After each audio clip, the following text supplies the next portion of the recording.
Hello guys, আসসালামু আলাইকুম। আমরা এখন আছি কুড়িগ্রাম জেলার মোগলবসা ইউনিয়নের ঢল্লা নদীর পাড়ে। আমরা দেখতেছি এক মুরব্বি চাচা মাছ মারতেছে। আমরা তার কাছে শুনবো আসলে কীরকম মাছ পাওয়া যায় এখানে, একটু শোনার চেষ্টা করব এবং আপনাদের জানারও চেষ্টা করব। আমাদের সঙ্গে থাকুন, আমরা চাচার কাছ থেকে শুনবো কীরকম মাছ পাওয়া যায়, আপনাদের জানানোর চেষ্টা করতেছি। আঁকাবাঁকা রাস্তা, চাচার সঙ্গে একটু কথা বলবো কিন্তু পড়ে যাওয়ার সম্ভাবনা আছে। আঁকাবাঁকা রাস্তা এখানে। চাচা আসসালামু আলাইকুম।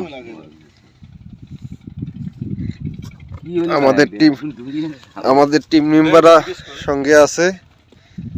এখন চাচার কাছ থেকে আমরা শুনবো। চাচা আসসালামু আলাইকুম, ভালো আছেন আপনি? এখানে কি ধরনের মাছ পাওয়া যায়? আগে কি রকম মাছ পাইছিলেন? দিন কি চলে, মাছ ধরে দিন চলে আপনাদের? এখন খুব অবস্থা খারাপ, তাই না?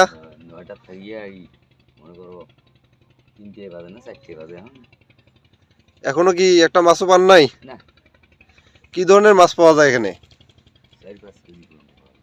4-5 কেজি পর্যন্ত পাওয়া যায় মাছ।